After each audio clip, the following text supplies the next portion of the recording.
দেখেছি অভয়ার দেহ ছিনতাইয়ের অভিযোগে জালে নির্মল ঘোষ। ওড়িশা থেকে গ্রেপ্তার পানিহাটির প্রাক্তন তৃণমূল বিধায়ক নির্মল ঘোষ। অভয়ার দেহ তড়িঘড়ি সৎকারের অভিযোগ নির্মল ঘোষের বিরুদ্ধে এফআইআর অভয়ার বাবার। ওড়িশা থেকে গ্রেফতার নির্মল ঘোষ। পানিহাটির ছবি দেখাবো আপনাদের, সেখানে রীতিমতো মিষ্টি বিলি, অর্থাৎ পানিহাটির সাধারণ মানুষ খুশি, তারা মিষ্টিমুখ করছেন, একে অপরকে মিষ্টিমুখ করাচ্ছেন নির্মল ঘোষ গ্রেফতার হওয়াতে। ওড়িশা থেকে গ্রেফতার গত 11ই অগস্টের পর যখন এফআইআর এর নাম এবং সেখান থেকে যখন খারিজ হয়ে যায়, তারপরেই বাংলা ছেড়ে ওড়িশায় আশ্রয়।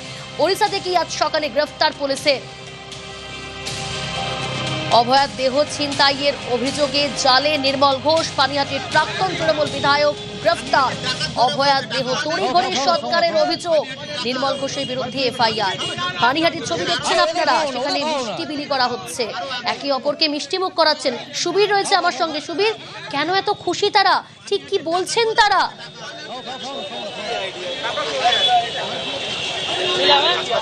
দেখো, অভয়ার মৃত্যু বিচার থেকে শুরু করে 15 বছর ধরে পানিহাটি বিধানসভাতে যেভাবে প্রাক্তন বিধায়ক নির্মল ঘোষ এবং তার যে সিন্ডিকেটের যে অত্যাচার, সেই অত্যাচারের ঘটনায় কিন্তু অভিযুক্ত ছিল কিন্তু এরা, এবং যখন এদের নামে বিভিন্ন সময় বিভিন্ন অভিযোগ জমা পড়ে থানাতে, তুমি দেখতে পাচ্ছ ইতিমধ্যেই কিন্তু যারা বিজেপি কর্মী তারা কিন্তু ইতিমধ্যে এখানে কিন্তু স্লোগান দিচ্ছেন দেখতে পাচ্ছ, এবং সেই জায়গা থেকে মিষ্টিমুখ করানো হচ্ছে একে অপরের সাথে, এবং বিজেপি কর্মী যারা রয়েছেন তারা কিন্তু চোর চোর স্লোগান দিচ্ছেন, এমনটাই কিন্তু জানা যাচ্ছে। এবং সেই জায়গা থেকে আমি একটু কথা বলে নেব। আপনি একজন মহিলা হয়ে অভয়ের মৃত্যুর বিচার, প্রাক্তন বিধায়ক নির্মল ঘোষের নামে অভিযোগ দায়ের হয়েছিল, কি বলবেন? আমরা চাই আরো মাথা ধরা পড়ুক, প্রাক্তন মুখ্যমন্ত্রী মমতা বন্দ্যোপাধ্যায় ধরা পড়ুক, কারণ উনার নির্দেশেই আজকে আমাদের প্রাক্তন বিধায়ক তার অভয়ের। দেখো, আমরা বিজেপি নেতা জয় শাহর সাথে কথা বলে নেব। আজকে পানিহাটির জন্য একটা অত্যন্ত খুশির দিন। পানিহাটির আপদ কুখ্যাত ক্রিমিনাল প্রাক্তন বিধায়ক নির্মল ঘোষের 30 বছরের রাজত্বের পতন হয়েছে। পানিহাটিবাসী অভয়া তথা পানিহাটিবাসী। সুবীর সঙ্গে থাকো। এই মুহূর্তে আমরা টেলিফোন লাইনে যোগাযোগ করতে পেরেছি আইনজীবী অনির্বাণ গুহ ঠাকুরতার সঙ্গে। নিউজ 18 বাংলায় আপনাকে স্বাগত জানাই। প্রিয়াঙ্কা কথা বলছি। দ্বিতীয় ময়নাতদন্তের কোনো সুযোগই ছিল না, তড়িঘড়ি অভয়ার দেহ সৎকার করা হয় কার্যত ছিনতাই করে, এমনটাই অভিযোগে গ্রেফতার করা হলো আজকে নির্মল ঘোষকে। এই দ্বিতীয় ময়নাতদন্ত যে করার সুযোগ থাকলো না, তা তদন্তের ক্ষেত্রে কতটা ইম্পর্টেন্ট ছিল? দেখুন, এটা অত্যন্ত ইম্পর্টেন্ট ছিল, কারণ প্রমাণ লোপাট বা সাক্ষ্য প্রমাণ লোপাটের যে একটা অভিযোগ, তার সূত্রপাত কিন্তু এখান থেকেই হয়েছিল বলে আমাদের ধারণা। কারণ এই মামলার মূল বিষয়বস্তু হচ্ছে যে বেশ কিছু সাক্ষ্য প্রমাণ লোপাট হয়েছে বা এখানে অফেন্ডারদেরকে স্ক্রিন করার একটা চেষ্টা করা হয়েছে। সেখানে এই ময়না তদন্তের ভূমিকা সেটা অত্যন্ত গুরুত্বপূর্ণ ছিল, এবং আমরা এই যে দেখেছিলাম বা আমরা জেনেছিলাম যে তড়িঘড়ি একটা ময়না তদন্ত করা হচ্ছে, সেই ময়না তদন্ত কতটা নিখুঁত হয়েছে সেটা কিন্তু একটা প্রশ্নের চিহ্ন থেকে যায় তাতে। এবং ময়না তদন্তের ভূমিকা একটা ক্রিমিনাল ট্রায়ালে অত্যন্ত গুরুত্বপূর্ণ, কারণ ময়না তদন্ততেই বোঝা যায় কজ অফ ডেথ বা মৃত্যুর কারণ। সেই মৃত্যুর কারণ যথাযথ যদি নির্ধারণ না হয়, তখন সেই মামলা অত্যন্ত একটা কলিউশন থাকে সেই মামলার মধ্যে বলে ধরে নেওয়া যায়। এবং মৃত্যুর তদন্ত যদি সঠিক ময়না তদন্ত না হয়, তাহলে মৃত্যুর কারণ যথাযথভাবে নির্দিষ্ট হয় না।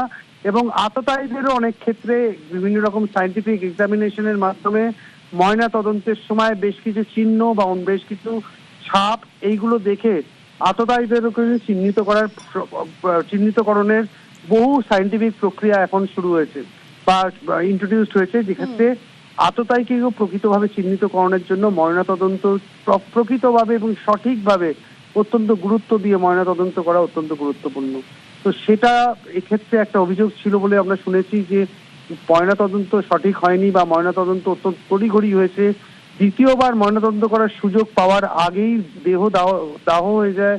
তো এইগুলো অত্যন্ত গুরুত্বপূর্ণ, এবং ময়নাতদন্ত যদি প্রকৃত না হয় তাহলে অবশ্যই কিন্তু সেখানে একটা সন্দেহ থেকে যায়। ধন্যবাদ। অভয়ের মা নির্মল ঘোষের বিরুদ্ধে ঠিক কি অভিযোগ করেছিলেন শুনুন আপনারা।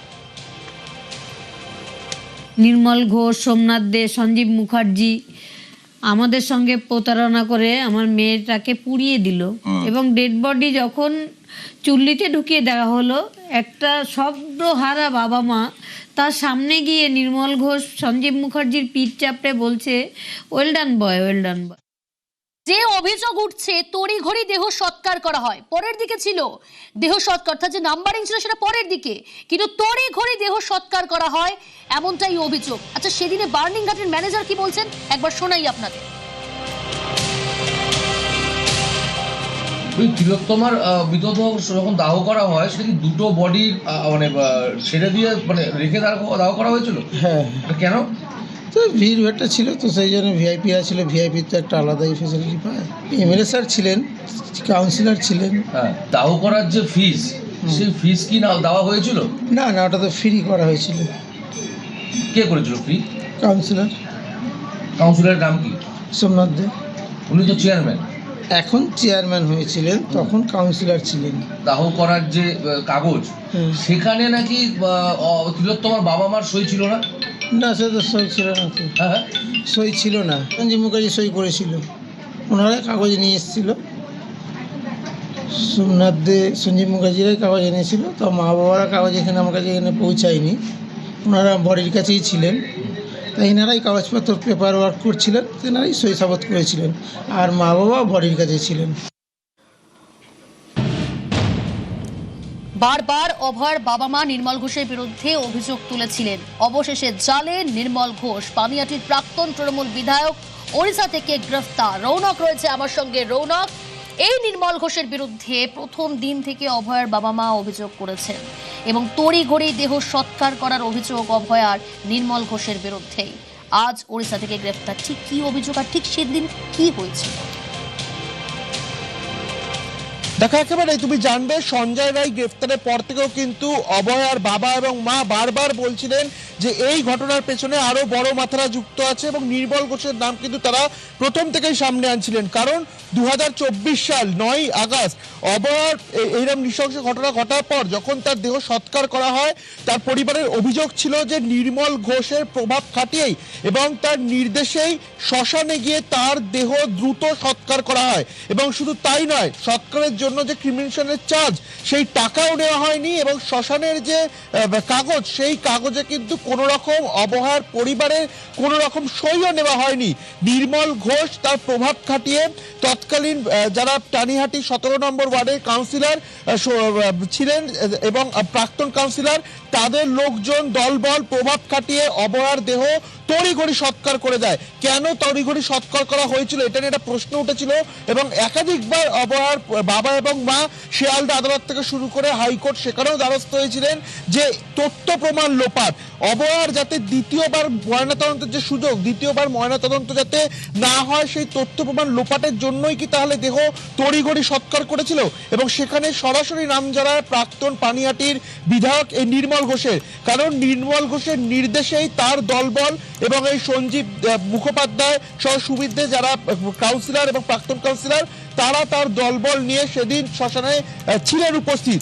এবং যে শ্মশানের যে কাগজপত্র, সেই কাগজে কিন্তু অভয়ার পরিবারের কারোর সই ছিল না। এবং যেটা জানা যাচ্ছে, সেদিন অভয়ার দেহর আগে আরো বেশ কয়েকটি দেহ ছিল, তার আগেই তড়িঘড়ি অভয়ার সৎকার করা হয়। এই জায়গায় দাঁড়িয়ে তথ্য প্রমাণ লোপাটের একটা অভিযোগ সামনে আসছে এবং প্রথম দিন থেকেই। সঙ্গে থাকো রৌনক।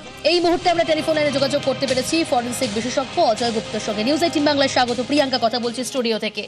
স্যার, ফরেনসিক বিজ্ঞানের পরিভাষায় কোনো অপরাধের পর যদি দেহ তড়িঘড়ি দাহ করা হয় বা সৎকার করা হয়, সেক্ষেত্রে কি কি প্রমাণ চিরতরে নষ্ট হয়ে যায়? শুনুন, যে কোনো ঘটনা, সেটা যদি অপঘাতে মৃত্যু হয়, আনন্যাচারাল ডেথ হয়, সেটা সবকিছু ভালো করে দেখেই তারপরে পোস্টমর্টম কমপ্লিট হয়। দরকার হলে দ্বিতীয়বার পোস্টমর্টম করা হয়। আবার কখনো কখনো সেটা তারপরে দ্বিতীয়বার তৃতীয়বার যতবার দরকার হয় পোস্টমর্টম করে, যতক্ষণ না স্যাটিসফাইড হচ্ছে ততক্ষণ হয় না, তো মৃতদেহ দাহ করা যায় না। এবং মৃতদেহ দাহ করতে গেলে আত্মীয় স্বজনের সই লাগে। আত্মীয় স্বজন সই করেছিল এখানেতে, তাও তো জানি না। আমি এই জন্য এখানে বলছি, এত তাড়াহুড়ো করার কোনো প্রয়োজন ছিল না। দ্বিতীয়বার পোস্টমর্টম করলে আরো কিছু দেখা যেত হয়তো। নিয়ম কি রয়েছে খুন বা ধর্ষণের মতো মামলায়? সাধারণত পোস্টমর্টমের পর বডি সংরক্ষণে কতক্ষণ সংরক্ষিত রাখা উচিত বা রাখা হয়? কয়েক ঘন্টার মধ্যে পুড়িয়ে দেওয়া? সেরকম কোনো ধরা বাঁধার নিয়ম নেই। আচ্ছা, পোস্টমর্টম করতে যত সময় লাগবে সময় দিতে হবে। সময় দেওয়ার পরে পোস্টমর্টম করে ডাক্তারবাবুরা সন্তুষ্ট হলে পরে যারা পোস্টমর্টম করছেন যে কমিটি, সেই কমিটির ডাক্তাররা সন্তুষ্ট হলে পরে তারা তখন বডি ছেড়ে দেওয়ার জন্য বলবেন যে আমাদের পোস্টমর্টমের কাজ হয়ে গেছে, এবার এর পরবর্তী কাজ যা পুলিশ করবে সেটা সময় নিয়ে এবং আত্মীয় স্বজনের সম্মতিতে, তাদের সম্মতিতে বডিটা দাহ করা হবে বা যা কিছু করা হবে। ধন্যবাদ। কথা বলছিলাম ফরেনসিক বিশেষজ্ঞ অজয় গুপ্তর সঙ্গে। পানিহাটির প্রাক্তন তৃণমূল বিধায়ক নির্মল ঘোষ গ্রেফতার। ওড়িশা থেকে গ্রেফতার নির্মল ঘোষ। অভয়ার দেহ ছিনতাইয়ের অভিযোগে জালে নির্মল ঘোষের বিরুদ্ধে তড়িঘড়ি দেহ সৎকারের অভিযোগ, কার্যত ছিনতাই করে। নির্মল ঘোষের বিরুদ্ধে এফআইআর। অভয়ার বাবার। ওড়িশা থেকে গ্রেফতার নির্মল ঘোষের। আর সেই আনন্দে পানিহাটিতে মিষ্টি মুখ, মিষ্টি বিলি ছবি দেখাচ্ছি আপনাদের। একে অপরকে মিষ্টি খাওয়াচ্ছেন স্থানীয় বাসিন্দারা খুশি গ্রেফতার নির্মলের। রৌনক রয়েছে আমার সঙ্গে। রৌনক, একের পর এক অভিযোগ নির্মল ঘোষের বিরুদ্ধে, অভিযোগের পাহাড় বলা যায়। দেখে একেবারে প্রথম দিন থেকেই কিন্তু অভয়ার বাবা এবং মা এই নির্মল ঘোষের নাম সামনে এনেছিলেন। কারণ যেভাবে 2024 সালে 9ই আগস্ট এই ঘটনা ঘটে, তারপরে সৎকার করার ক্ষেত্রে যে দ্রুততা দেখিয়েছিল তৎকালীন প্রশাসন এবং যে অভিযোগটা তার বাবা এবং মা নিয়ে এসেছিল যে নির্মল ঘোষের নেতৃত্বে বা তার নির্দেশেই কিন্তু তৎকালীন 17 নম্বর ওয়ার্ডের পানিহাটির কাউন্সিলর এবং প্রাক্তন কাউন্সিলর তার দলবল নিয়ে কার্যত অভয়ার দেহ সৎকার করে। এবং শুধু সৎকারই নয়, সৎকার করার যে কাগজপত্র সেখানে কিন্তু অভয়ার পরিবারের কারোর সই নেই। এবং অভয়ার দেহর আগে আরো বেশ কয়েকটি দেহ ছিল তখন শ্মশানে, সেই দেহগুলোর আগেই তড়িঘড়ি অভয়ার সৎকার করা হয়। তাহলে কেন এই ঘটনা ঘটানো হলো? কারণ যে ধরনের ধর্ষণ এবং খুনের একটা ঘটনা ঘটলো, তারপরে কি তারা কোনো মতে বুঝতে পেরেছিলেন পরবর্তীতে যদি আবার ময়নাতদন্ত হয়, সিবিআই তদন্ত নেওয়ার পর যদি আবার নতুন করে ময়নাতদন্ত হয়, তাহলে বিপাকে পড়তে পারেন তারা? এর পেছনে অন্য কারণ নির্দেশ রয়েছে? প্রথম থেকেই কিন্তু অভিযোগ তুলছিল অভয়ার পরিবার এবং তারা বারংবার বলছিল যে সঞ্জয় রায় ছাড়াও এর পেছনে বড় একটা ষড়যন্ত্র রয়েছে এবং বড় মাথারা যুক্ত রয়েছে। এবং তুমি জানবে চলতি বছরের 9ই আগস্ট 2026 সালের 9ই আগস্ট অভয়ার স্মরণে গিয়ে মুখ্যমন্ত্রী শুভেন্দু অধিকারী কার্যত ব্যারাকপুর পুলিশ কমিশনারকে সৎকারের প্রক্রিয়া নিয়ে তদন্তের নির্দেশ দেন এবং তারপরেই 10ই আগস্ট খড়দা থানায় অভয়ার বাবা লিখিত অভিযোগ দায়ের করে এবং সেখানেই নাম রয়েছে তৃণমূলের প্রাক্তন পানিহাটির বিধায়ক নির্মল ঘোষ সহ 17 নম্বর ওয়ার্ডের কাউন্সিলর এবং প্রাক্তন কাউন্সিলরের। একদম 3 দিনের মাথায় উড়িষ্যা থেকে নির্মল ঘোষকে গ্রেফতার করা হলো। মূলত তার বিরুদ্ধে যে অভিযোগ, তথ্য প্রমাণ লোপাট করেছিল তিনি এবং সেই সময় এই অভয়ার সৎকার করার সময় কার্যত নিজের প্রভাব খাটিয়েছিলেন। তার নির্দেশেই কিন্তু এই তড়িঘড়ি সৎকার হয়, এমনটাই প্রথম থেকে অভিযোগ ছিল। এই জায়গায় দাঁড়িয়ে যখনই লিখিত অভিযোগ দায়ের করা হয় তারপর থেকে কিন্তু নির্মল ঘোষের কোনো হদিশও পাওয়া যাচ্ছিল না। তার ফোনের টাওয়ার লোকেশন পুলিশের তরফ থেকে ট্র্যাক করা যাচ্ছিল না, কারণ তিনি ফোন সুইচ অফ করে দিয়েছিলেন। অন্য নাম্বার থেকে তার সহযোগীদের ফোন করতেন, সেখান থেকেই পুলিশ টাওয়ার লোকেশন ট্র্যাক করে এবং গতকালই খড়দা থানার পুলিশ উড়িষ্যায় গিয়ে কার্যত নির্মল ঘোষে ট্র্যাক করার চেষ্টা করে এবং জানা যাচ্ছে আজ সকাল 9:30 থেকে 10টা নাগাদ উড়িষ্যা থেকেই এই নির্মল ঘোষকে গ্রেফতার করা হয়েছে। এছাড়াও যে পানিহাটি 17 নম্বর ওয়ার্ডের প্রাক্তন কাউন্সিলর এবং 17 নম্বর ওয়ার্ডের তৎকালীন সময়ের কাউন্সিলর, তাদের খোঁজেও কিন্তু পুলিশ ইতিমধ্যে তল্লাশি অভিযান চালাচ্ছে। মূলত এদের বিরুদ্ধে যে অভিযোগ যে অভয়ার মৃত্যুর পর তার দেহ কার্যত দলবল নিয়ে নির্মল ঘোষের নির্দেশেই তড়িঘড়ি সৎকার করে দেওয়া হয়, যেখানে ক্রিমিনেশনের যে চার্জ, যে টাকা, সেই টাকাও কিন্তু পরিবারের থেকে নেওয়া হয়নি। শ্মশানের কাগজে কোনো রকম পরিবারের স্বাক্ষর অর্থাৎ সই ছিল না। এছাড়াও যে বিষয়টি সামনে আসছে যে সেদিন যখন অভয়ার দেহ সৎকার করা হয় সেই সময় অভয়ার আগে আরো বেশ কয়েকটি দেহ ছিল, সেগুলোর আগেই অভয়ার দেহ সৎকার করে দেওয়া হয় এবং সেদিন শ্মশানে এই নির্মল ঘোষের বাইপাস করে অভয়ার দেহ সৎকার করা হয় তড়িঘড়ি। গত 9ই আগস্ট মুখ্যমন্ত্রী শুভেন্দু অধিকারী নির্দেশ দিয়েছেন, নতুন করে তদন্তের নির্দেশ দিয়েছেন। তার ঠিক 4 দিনের মাথায় ওড়িশা থেকে গ্রেফতার পানিহাটির প্রাক্তন তৃণমূল বিধায়ক নির্মল ঘোষ। এই নির্মল ঘোষের বিরুদ্ধে অভয়ার দেহ তড়ি ঘড়ি কার্যত ছিনতাই করে সৎকারের অভিযোগ। আমার যা করার আছে করব, অভয়া ভুলিনি, অভয়া ভুলিনি, অভয়া ভুলিনি, অভয়া ভুলিনি। মানুষ আমাদের জিতিয়েছে অভয়ার বিচার দিতে। আমার লিমিটেশনের মধ্যে আমি কমিটেড, আমি কমিটেড, আমি কমিটেড।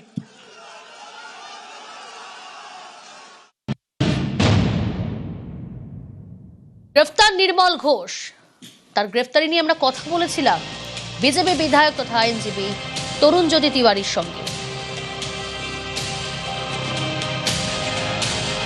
বিজেপির তরফ থেকে কি কি রিয়াকশন শোনাবো আপনাদের।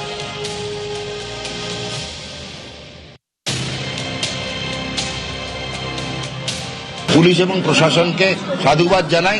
নির্মল ঘোষ, আমি একটু দুঃখিত, এতদিন খুলেআম ঘুরে বেড়াচ্ছিল কেন।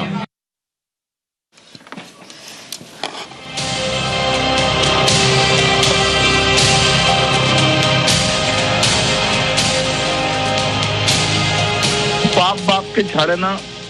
পাপ করেছেন উনি, জোর করে উনি সোমনাথ আর সঞ্জীব তিনজন মিলে ডেড বডিকে জোর করে গান পয়েন্টে নিয়ে গিয়ে পুলিশ আর গুন্ডাদের সাহায্য নিয়ে ডেড বডি মানে প্রমাণ লোপাট করার জন্য সঙ্গে সঙ্গে ডেড বডি পুড়িয়ে দেওয়া হয়েছিল। এবার উনার নামে এফআইআর হয়েছে, উনাকে গ্রেপ্তার করেছে। উনার নামে আরো একটা মামলা আছে, যে মামলাটা মনীষ শুক্লা মার্ডার কেসের সমস্ত অপরাধী আর্মসগুলো বা অপরাধ করার পরে অপরাধীরা উনার বাড়িতে যাওয়া, ওনার গাড়িতে থেকে তাদেরকে ওই বাবুঘাট বাস স্ট্যান্ডে ছাড়া ওদেরকে, এই সমস্ত অপরাধের সঙ্গে উনি যুক্ত আছেন। আরো ওই কেসগুলো সব ইয়ে আছে, ইন্টারোগেশন হবে।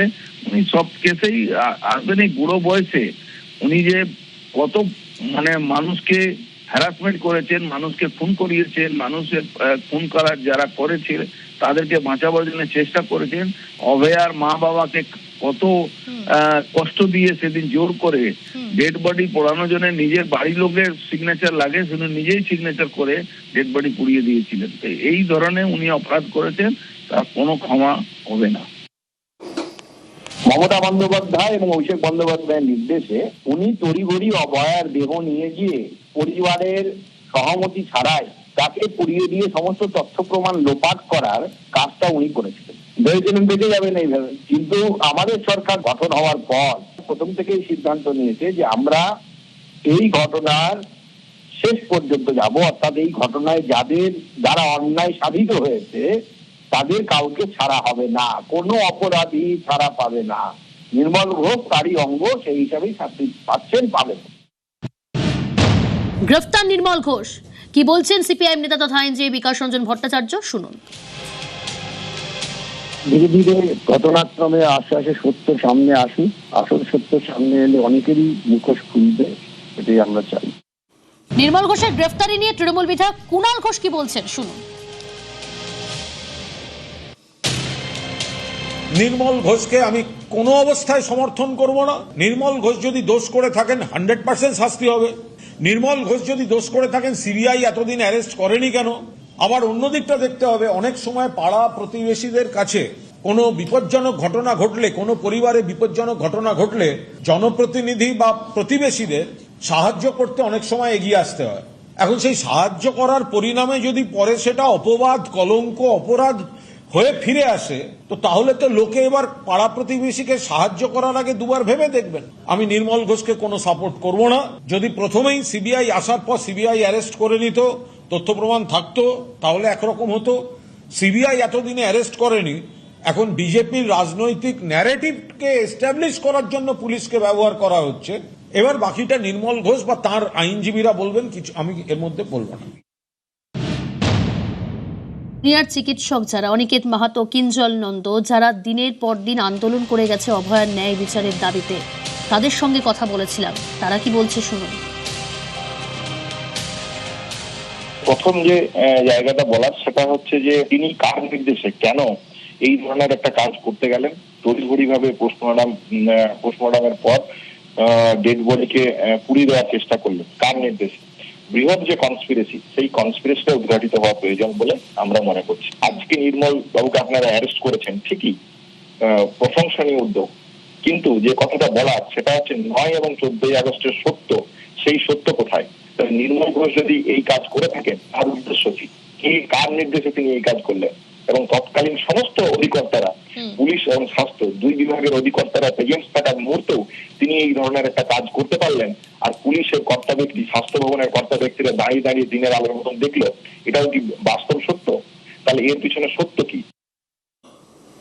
যে নির্মল ঘোষ কেন হঠাৎ করে তাড়াতাড়ি বডি থেকে সরিয়ে দেওয়া হলো, কেন বডিটার কাছে বাবা মাকে যেতে দেওয়া হলো না, বাবা মা যাওয়ার আগে কেন তাকে দাহ করা হলো, এই জিনিসগুলো তো সন্দেহের উদ্রেক করেছে বলেই তো আমরা প্রথম দিন থেকে বলেছি এক না একাধিক, কারণ একজন মানুষের পক্ষে এই ধরনের ঘটনা পাওয়া সম্ভব নয়। কিন্তু এই যে প্রথম থেকেই একটা হিসহাস উচ্ছ্বাস ব্যাপার প্রত্যেকটা জিনিসের মধ্যে, তার মাঝখানে এই মানুষটিও ছিলেন, গ্রেফতার খুবই ভালো। কিন্তু আমার কথা হচ্ছে যে আসল দোষী কেন এই ঘটনাটা ঘটলো এবং এর পিছনে সত্যি কারা আছে, সেইটা বের করাটা খুব বেশি জরুরি বলে আমার মনে হয়। এবং এই যে 14ই আগস্ট আসছে, তার সেরকম যেটা ভ্যান্ডালিজম হয়েছিল, কেন হলো, কি কারণে হলো, এত কেন রাগঢাক, এত কেন লুকোচুরি, এই বিষয়গুলো একটু জানাটা খুব প্রয়োজন বলে আমার মনে হয়। গ্রেফতার নির্মল ঘোষ। পানিহাটির প্রাক্তন তৃণমূল বিধায়ক নির্মল ঘোষকে গ্রেফতার ওড়িশা থেকে। অভয়ার দেহ তড়িঘড়ি সৎকারের অভিযোগ, কার্যত ছিনতাই করে সৎকারের অভিযোগ নির্মল ঘোষের বিরুদ্ধে। এফআইআর এর নাম নির্মল ঘোষের। সেই নির্মল ঘোষ গ্রেফতার, ওড়িশা থেকে গ্রেফতার নির্মল ঘোষ। নির্মল ঘোষের বিরুদ্ধে এফআইআর, অভয়ার বাবার। ওড়িশা থেকে গ্রেফতার করা হয়েছে পানিহাটির প্রাক্তন তৃণমূল বিধায়ককে।